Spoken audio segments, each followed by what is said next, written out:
Thanks for tuning in to Ancient Greece, Declassified. Episode 14. Did Aristotle hold science back 2,000 years? Did you know that Aristotle is to blame for the sad state of science during the Dark Ages in Western Europe? We could have colonized Mars by now if it weren't for Aristotle's disastrously wrong scientific ideas holding back the progress of science for thousands of years. At least, that's the impression you might get from a host of popular books, blog posts, and clickbait articles online. For example, here's how one book, called 50 Things You're Not Supposed to Know, argues that Aristotle ruined science for millennia. Quote, "The problem is that from the time he was alive in the 4th century BC until the Enlightenment, when Aristotle said something, that was the end of the argument. Like most Greeks, Aristotle championed the view that the sun and planets revolve around the earth. Copernicus and Galileo had to risk their reputations and their lives to put the kibosh on that nonsense." End quote. And you can find plenty of similar arguments online. Just try Googling Aristotle bad science and you'll see what I mean. Now, it's safe to say that none of the people who make these kinds of claims have a degree in the history of philosophy. But some of them are really, really smart in other fields. Take Steven Weinberg, the Nobel Prize-winning physicist and celebrated author. The guy is undeniably a genius. And he has a similarly unenthusiastic view of the role Aristotle played in the development of science. Of course, he acknowledges the tremendous influence that Aristotle had throughout history, and he goes over a lot of things that Aristotle got right, but he just thinks that neither Aristotle nor Plato knew what science is, and that in later periods, an over-reliance on Aristotle plagued both Islamic science and later medieval European science. Meanwhile, over at the Ivory Tower, the people who study philosophy and its history professionally have a very different view on Aristotle. Earlier this year, a blog that is popular among professional philosophers, called Leiter Reports, conducted a poll to determine who the most important Western philosopher of all time was. Guess who won? Aristotle. So what's going on here? Can it be that Aristotle held science back for 2,000 years, and yet he's also the greatest Western philosopher of all time? Or is one of these positions incorrect? With us today to try to answer that question is Peter Adamson. You may know him as the host of the History of Philosophy Without Any Gaps podcast, which aims to tell the entire history of philosophy, not just of the West, but also of the Arabic world, India, and China. It may be the most ambitious podcast ever created. Adamson is professor of philosophy at the Ludwig Maximilian University in Munich, Germany. He joins us now to discuss Aristotle's contributions to philosophy and the role that his works have played in shaping the course of human knowledge. Peter Adamson, welcome to Ancient Greece Declassified. Hi, nice to be here. What on earth got into you that you decided to tell the entire history of philosophy in podcast form? That's a good question. I sort of felt like somebody should do it once I had the idea. And the reason I had the idea was that I was listening to a lot of podcasts. And in particular, this one podcast that really inspired me was called The History of Rome by Mike Duncan.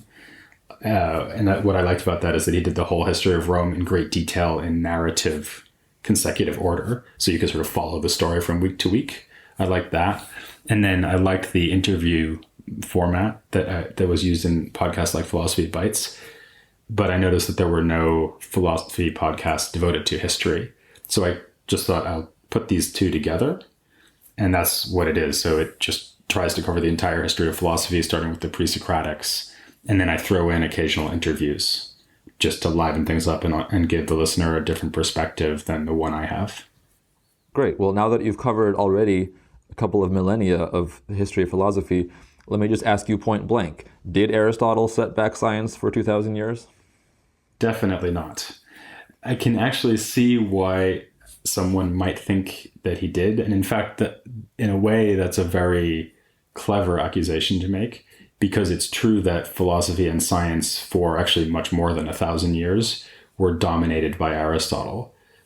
In a lot of ways, especially once you get past the Hellenistic period and you get to the early centuries AD, all of what we would call science, or almost all of it, and even more of what we would call philosophy, is done mostly as an engagement with Aristotle. So if you think medieval science and philosophy suck, then then he's an obvious person to blame. But there are a number of extenuating factors here. First of all, just in general, it's unfair to accuse earlier generations for not having had the brilliant ideas that later generations had. I mean, he had his own brilliant ideas. He had more brilliant ideas than almost anyone who's ever lived. So to complain that he didn't have Newton's brilliant ideas as well is rather churlish.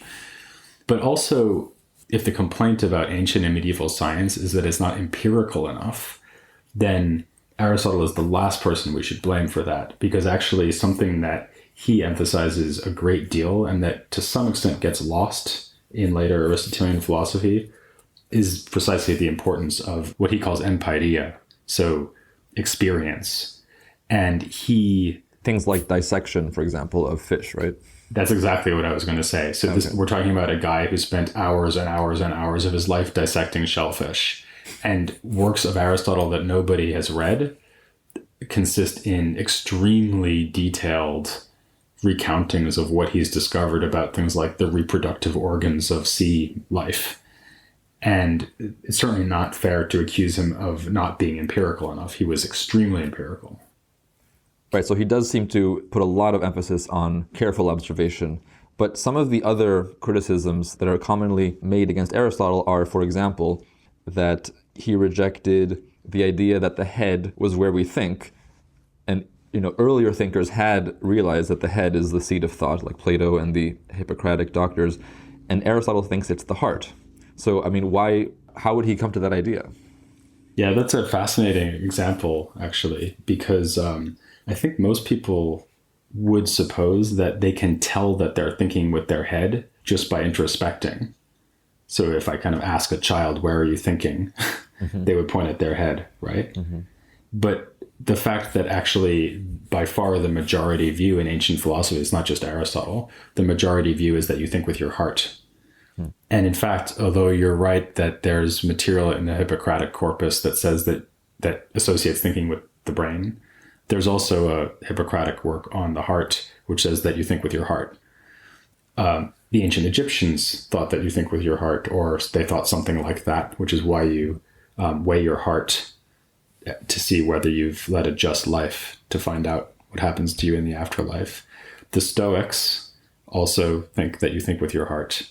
And in general, I would say that's the consensus view.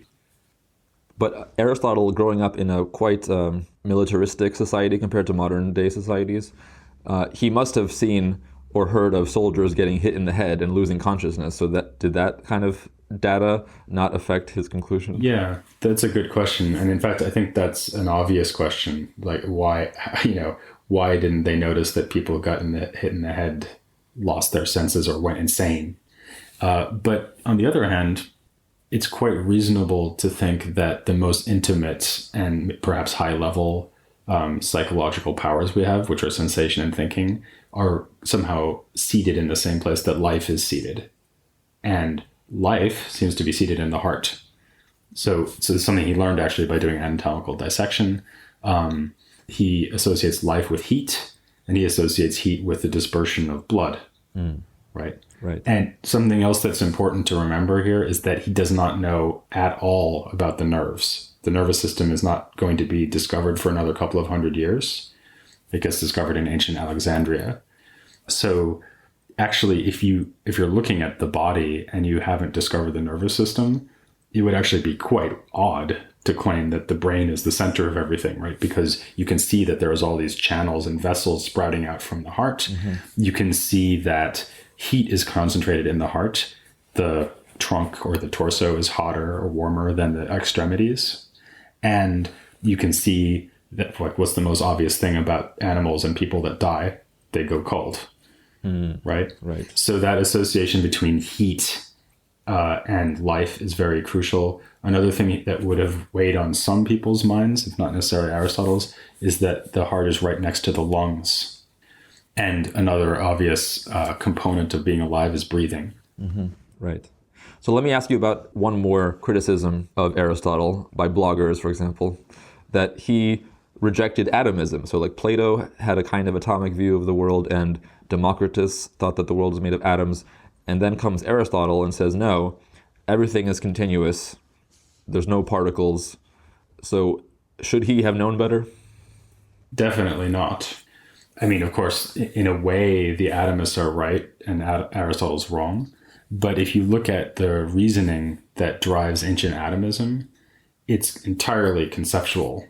So it's sort of armchair atomism. It's not like they have electron microscopes and he doesn't or something. And it's also not like they have even the inklings of anything close to the periodic table or anything like that. So, I mean, atomism in the ancient world, and also atomism in the medieval world, most Islamic theologians were atomists, and corpuscularianism in early modern philosophy, these are theories that are driven entirely by the conceptual analysis of what should happen when you divide bodies, the conceptual analysis of motion, and things like that.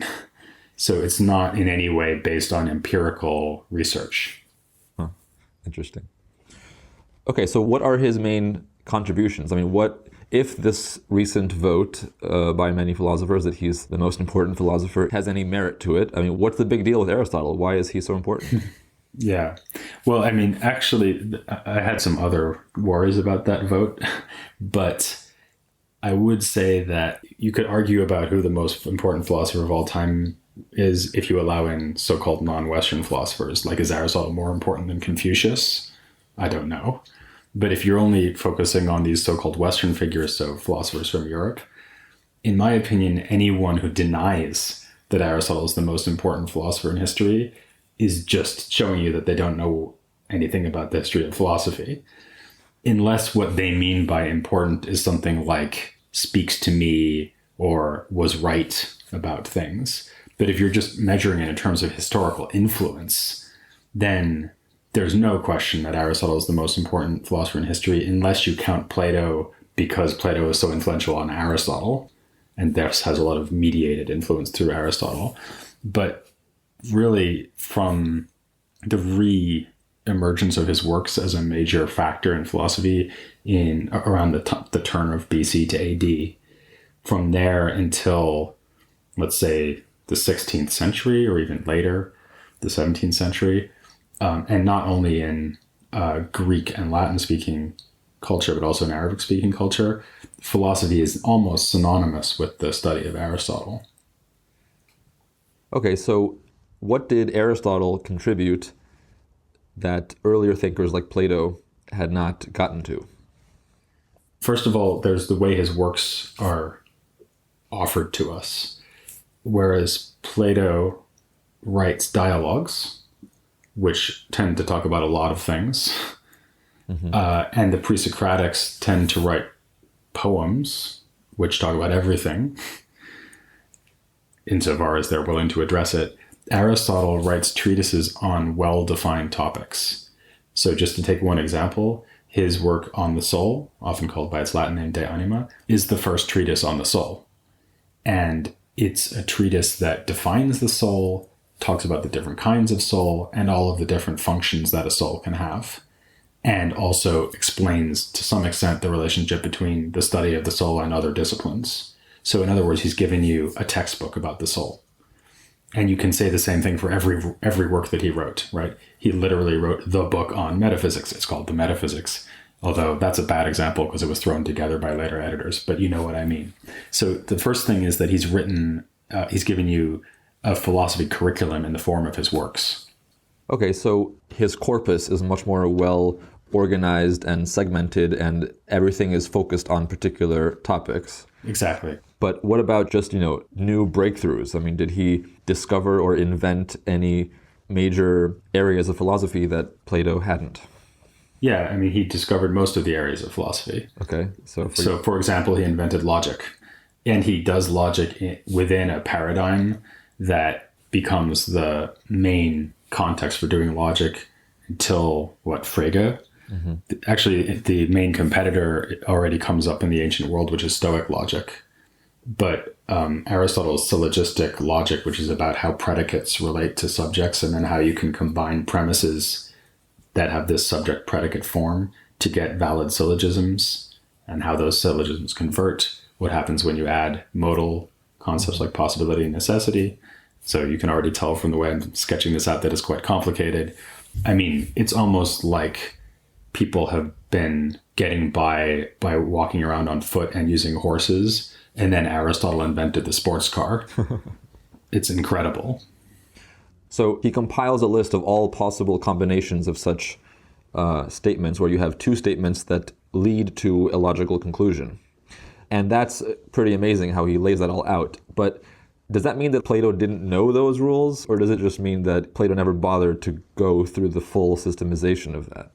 There's actually a later Platonist from the Hellenistic period, the late Hellenistic period, named Alcinous, who claims, because he's a Platonist, that Plato invented logic.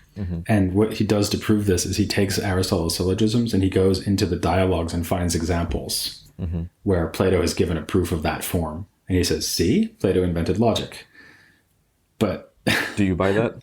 No, because that's not inventing logic. So we've invented logic when you've isolated the argument form as an object of study in its own right.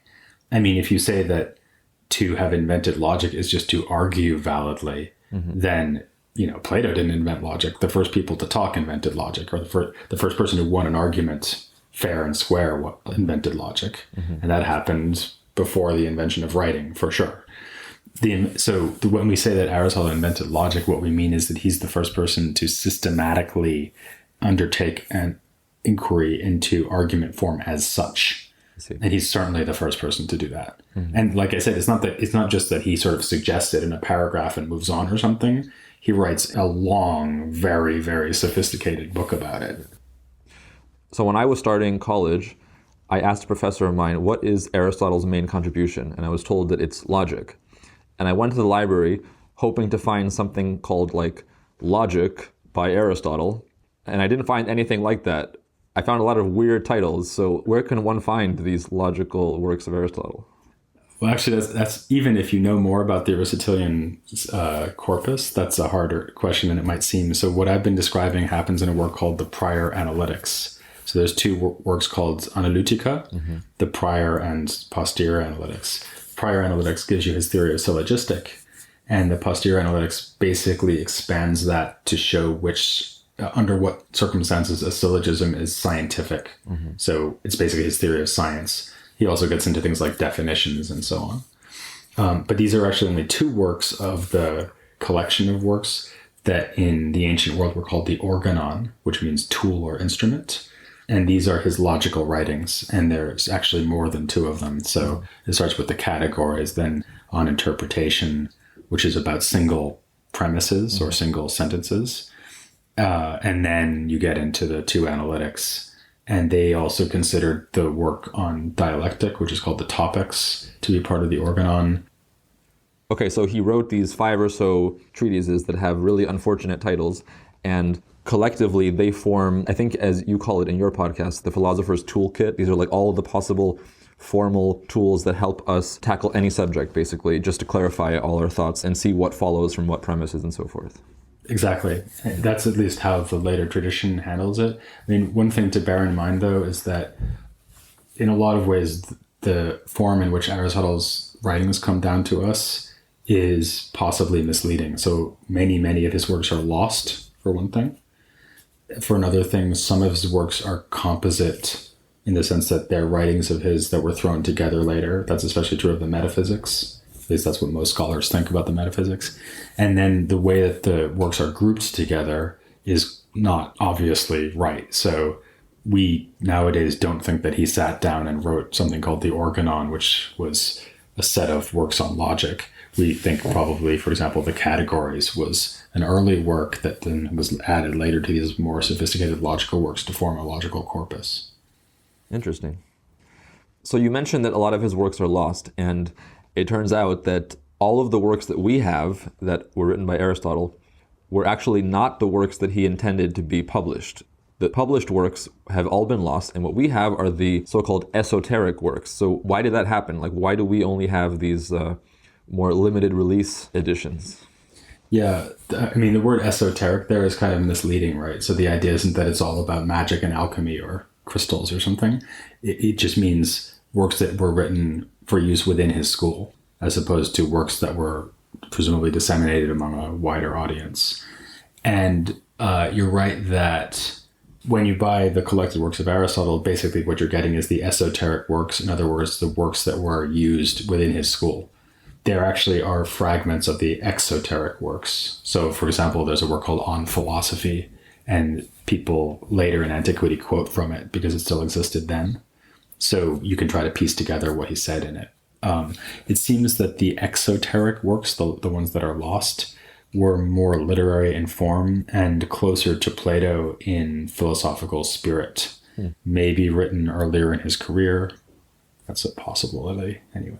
Cicero famously says that Aristotle has a kind of golden style, but for us, who have just his esoteric works, which are very dry and really condensed, it's hard to imagine Aristotle writing these like florid passages. Yeah, so apparently the exoteric works were very nice to read because they were literary productions. The esoteric works, the ones we can mostly read, are, as you said, they're very dry. People sometimes think that they might be something like lecture notes. In other words, they're a record of things he wanted to say, perhaps more expansively in class. And in fact, there are even some internal clues to that, like he keeps using certain examples over and over, like the bronze sphere. And so it's been speculated that he had a bronze sphere in his classroom as a kind of prop. There are different views on this. It's a controversial issue. I personally think that they're too carefully written to really just be lecture notes. Interesting. So popular opinion likes to portray Aristotle as the antithesis of Plato. Plato is like this idealist with his head in the clouds, and then comes Aristotle, who's like more practical minded and he's empirical. Is that a fair representation? It's not totally wrong, for sure. So if you take Plato's signature philosophical theory, which is the theory of forms, Aristotle rejects that and argues against it in a very sort of emphatic way. So he thinks that it's not just wrong, but kind of ridiculous. On the other hand, he's not necessarily doing that because he's down to earth and Plato isn't. For one thing, in the metaphysics, when he comes to talk about the divine principles that he thinks move the universe, it's pretty clear that what he's doing there is saying, well, Plato was right that there are these immaterial principles that cause everything to happen. He just didn't understand what they were like. Something else, though, that is true is that Aristotle was certainly much more interested in empirical investigation than Plato. We talked about the shellfish and dissection, but another example is that he didn't just sort of write about politics off the top of his head, as it were, or from his own experience of politics of his own town. He collected constitutions of all the Greek cities together. Again, these are mostly lost, but we have the Athenian constitution because he was trying to investigate the different ways that political order could be set up in these city-states. To be fair to Plato, though, Plato himself offered some pretty scathing criticisms of his own theory of the forms, right? So he was open to criticism of his ideas. Yeah, and in general, Plato is certainly his own most stern critic. Yeah. I mean, Plato's views seem to have changed a lot over his career. Aristotle's do too. They become more refined at the very least. And actually, Plato is much more prone to self-criticism than Aristotle.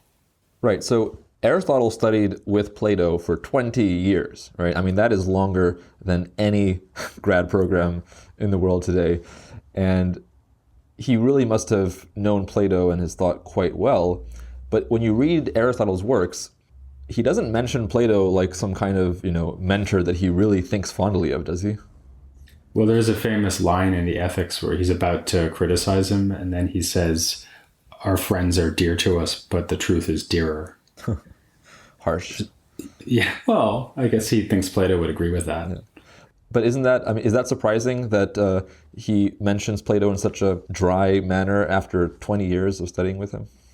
Yeah, I mean, there might be personal reasons for that, like the fact that he didn't become head of the academy. It's a story you get in antiquity. Yeah. But I think that he actually wants to position his philosophy relative to Plato's a lot of the time. I mean, actually, what's really going on most of the time is a very subtle engagement with Plato, where he's taking over a lot of Plato's worries and agenda, and then making moves of his own that are often designed to preserve what Plato was trying to get with his theories. I gave an example, right, with God instead of the forms. Another good example is the Politics, which, as usual, one of the most important works in this subject was written by Aristotle. So he wrote one of the two founding documents of political philosophy, the Politics. The other founding document of political philosophy is, of course, Plato's Republic. And you can read Aristotle's Politics in some ways as a long meditation on and reaction to the Republic. Huh, interesting. So Aristotle must have gotten pretty famous, or at least famous enough that he got the attention of the royal family of Macedon, right? I mean, do you have any ideas about why Philip would have chosen Aristotle as tutor to young Alexander? Well, I mean, of course, Aristotle's not from Athens, right? He's from Stagira. So, you know, he's local, I guess. Closer to Macedon? Yeah. And yeah, he must have been well known as a great mind. So only the best for young Alexander. What do you think a tutoring session would have looked like? What was he teaching him? Yeah, that's, of course, we would love to know that, right? And in fact, I guess that the ancients and medievals agreed that they would like to know that because they invent pseudo-Aristotelian works, which present themselves as Aristotle writing to the young Alexander and giving him advice. This is a major part of this genre of text called the Mirror for Princes, right? So the philosopher says, here's all of my sage advice to you on how to be a virtuous ruler. But we don't actually have an authentic work like that, unfortunately. I see. So today, Aristotle is viewed by many to be the greatest philosopher of all time, or at the very least, he's a cornerstone of what we see as ancient philosophy. But this was not always the case. In the 2,000 plus years from his death until now, people's perceptions of Aristotle have varied greatly. So let's look at some of these periods and see how Aristotle was perceived. So let's start with the Hellenistic period, which is after Alexander's death for the next couple of centuries. Was Aristotle a major philosophical figure during that time period? Surprisingly not. And in fact, this is probably the most surprising period in the reception of Aristotle, because we kind of assume that the ancient Greeks, like us, must have immediately seen that the way to do philosophy was to think hard about Plato and Aristotle, like we're still doing today. But that's not what happens. Instead, you have a number of figures who are contemporaneous or near contemporaneous with Aristotle, who found their own schools, which in the short run become more popular. You have the Stoics, founded by Zeno of Citium. You have the Cynics, who look back to Diogenes the Cynic as their founder.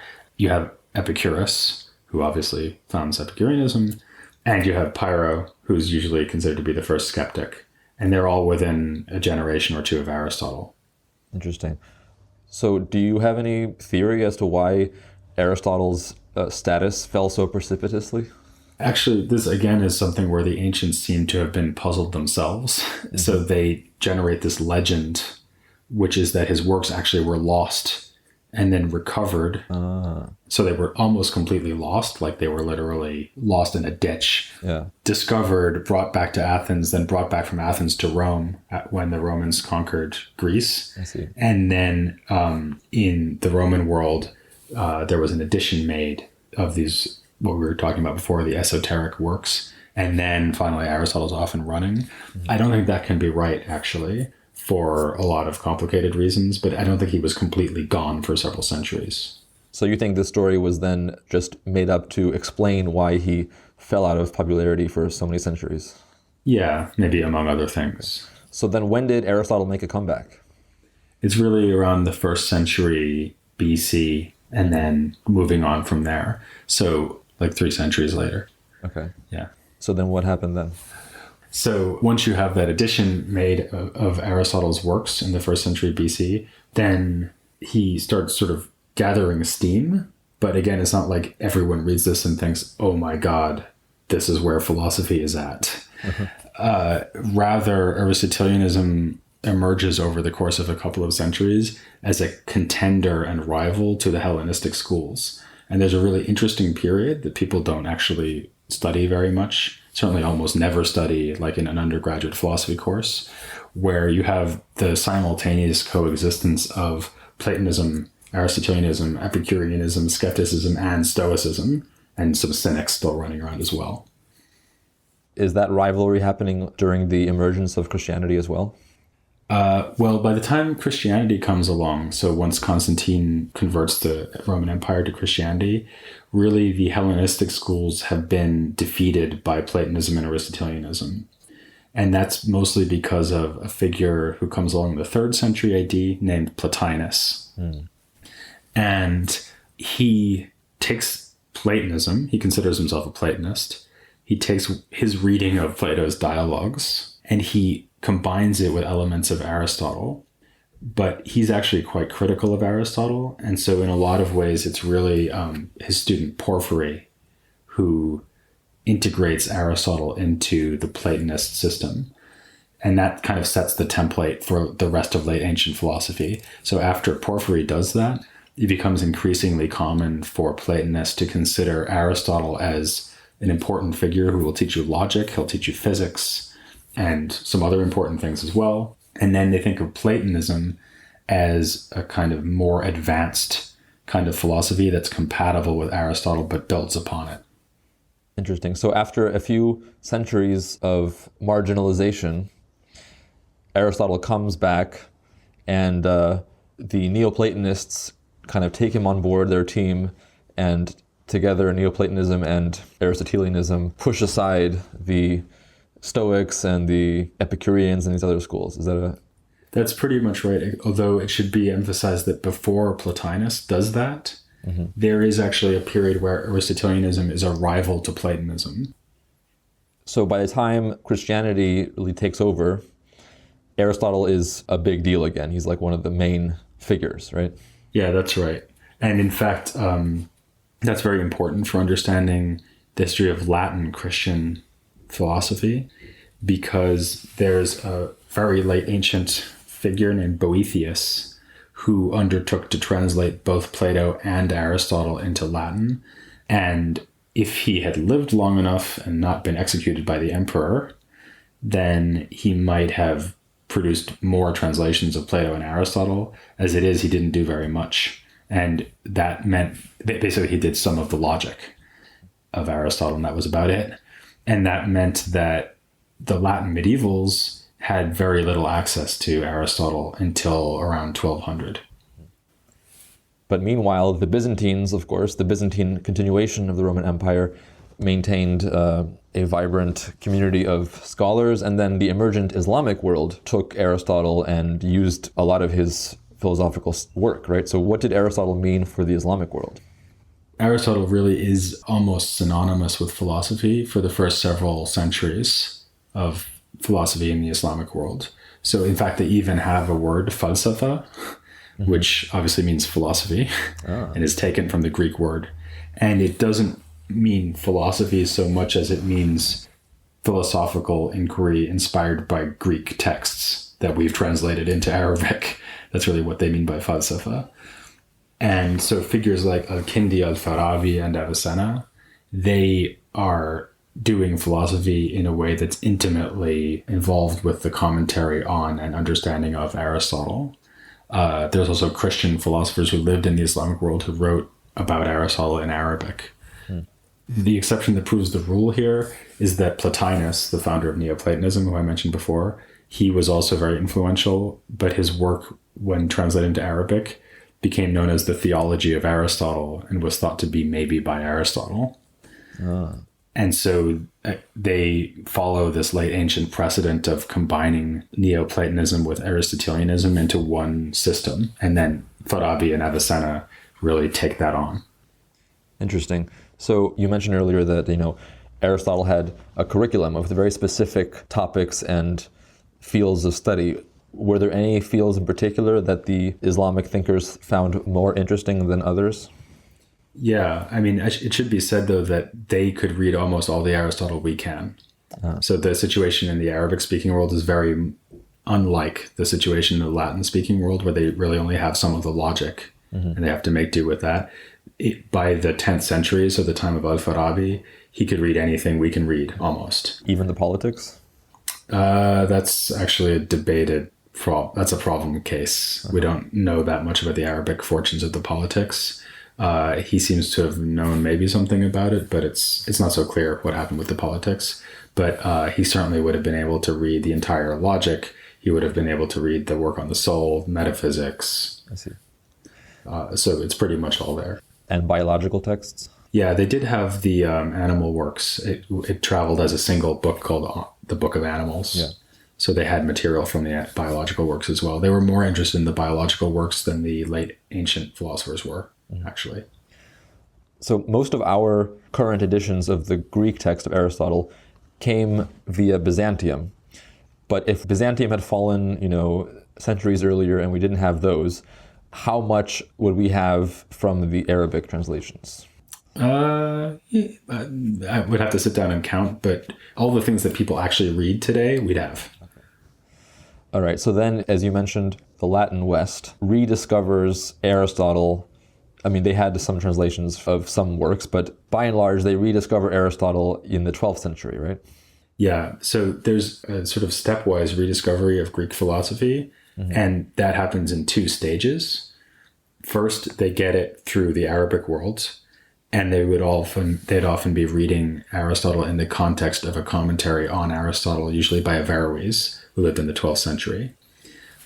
Then, once they get very enthusiastic about Averroes, Avicenna, and Aristotle, they start making a deliberate effort to travel to Constantinople or get manuscripts from the Byzantine world, and they start doing translations from Greek into Latin.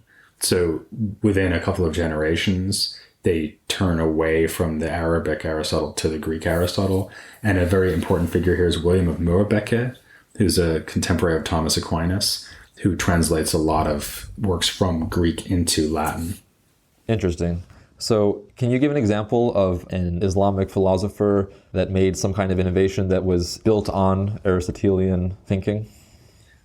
So as I said, in a way, a lot of philosophy in the Islamic world up until the time of Avicenna is really an engagement with Aristotle. So I could almost pick anything, but let me give you an example from Avicenna because he's such a key figure. And where is he from? So he lived in Central Asia. So his native language is presumably Persian. So he's like from modern day Afghanistan. And he wrote almost entirely in Arabic. He does have one work in Persian because Arabic's the lingua franca, just like Latin is in medieval Europe. And he writes very original works, in fact, self-consciously original works, which are not commentaries on Aristotle, but cover the same terrain and deal with a lot of the same problems. And one of the ideas that he takes up is Aristotle's conception of God as a self-thinking intellect, which causes the universe to move eternally. And on the one hand, Avicenna agrees with this because he thinks that the world exists eternally and that the heavens move around the earth eternally, like Aristotle had said. But he complains bitterly about this idea that God just causes things to move. He says that's not what we want. What we want is a God who causes things to exist. And so he adapts Aristotle's theory of God in this very creative, original way to turn God from a self-thinking intellect who causes motion to a self-thinking intellect who causes existence. And he does this in part by taking ideas from the logical corpus, especially the contrast between the necessary and the possible or contingent. And then he says, well, what we want is a God who's a necessary existent who gives existence to other things which are only contingently existent. Mm-hmm. So what that means is that God must exist by his very nature, his essence, whereas all other things are such that they could exist or not, and then God gives them existence. And then presumably he had his own theory of the causes of motion that would fit with this conception? Yeah, that's right. I mean, effectively what he's doing is he's saying that we really want to think about God as a metaphysical principle. And if we want to think about physics, then we should think about things like how the heavens relate to the earthly realm. Okay. So back to Europe then, 12th century. On your podcast, you talk about how when the Western Europeans finally get Aristotle's Book of Ethics in the late medieval period, it's the first time that they see a fully expounded moral theory that is, in a sense, secular. It doesn't depend on God or theology. And that caused a sensation. Yeah, it's a scandal. Because in the Ethics, which is translated and commented on by Robert Grosseteste in the middle of the 13th century, you have this Aristotelian theory that we can achieve happiness by being, on the one hand, practically virtuous, and on the other hand, engaging in philosophical contemplation. He's certainly not telling you that you'll only be happy once you die and see the essence of God, which is what the Christian theologians would have quite liked to hear. Mm-hmm. And so they're forced to somehow accommodate Aristotle's theory of happiness within effectively a theory of salvation. Coming down from Augustine, you have this very strong theological doctrine in Christianity that you can't be perfectly happy unless God freely grants you grace and allows you to behold his essence in the afterlife. And so there's a lot of problems about how to negotiate between the demands of Christian theology and the powerful theory of happiness and virtue that we find in Aristotle. All right. And then in the Renaissance, again, the kind of popular pop culture account is that Galileo had to heroically fight against the Aristotelian and dogmatic church to put forth his physics and dethrone Aristotelian physics.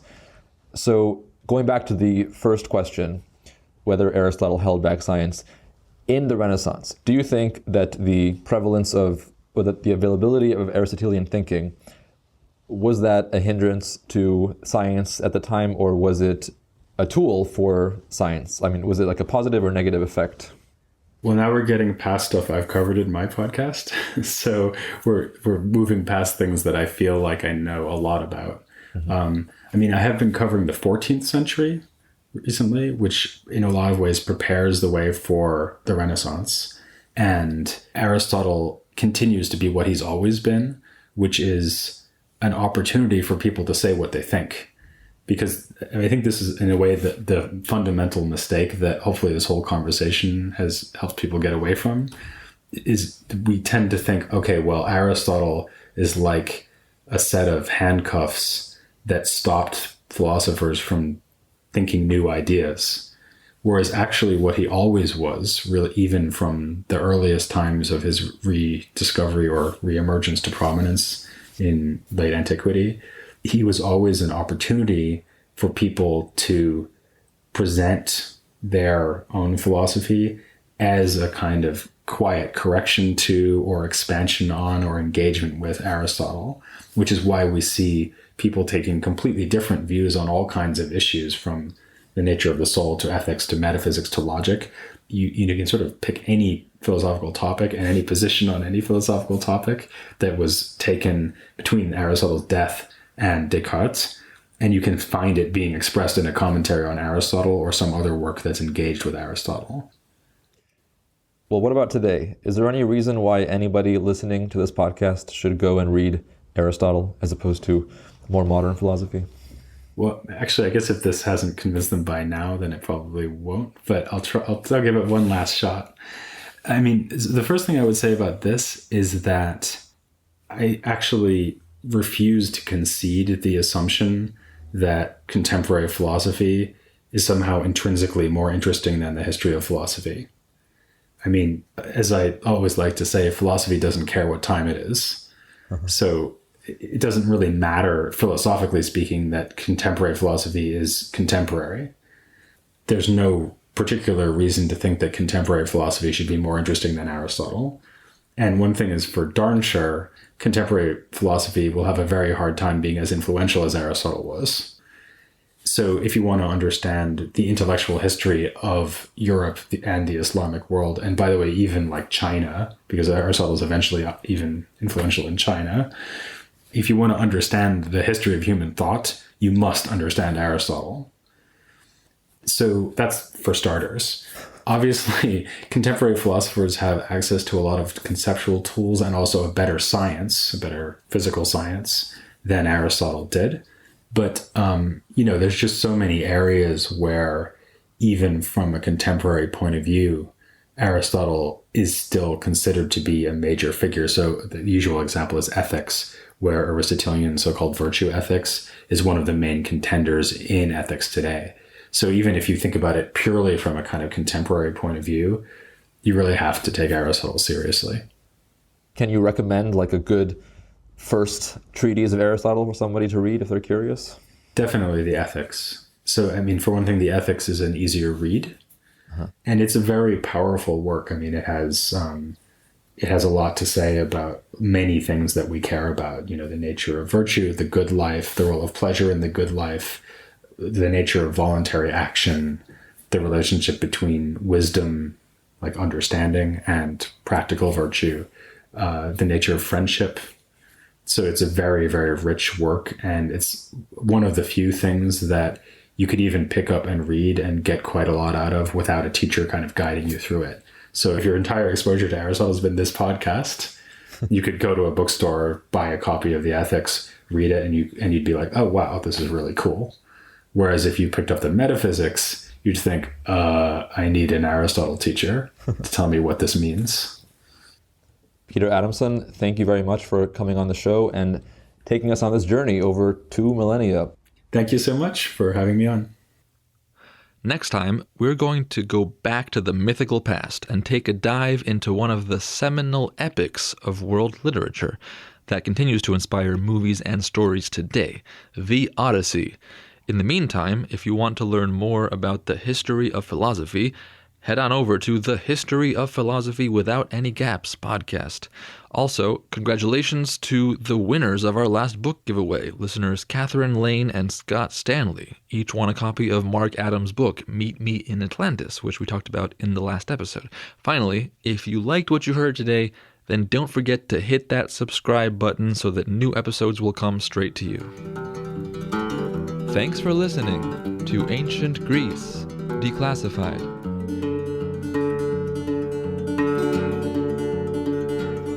Can you still sing Orpheus? Then sing something that's going to last. 1,000 years slips by so fast, goes off into a dusty myth with you.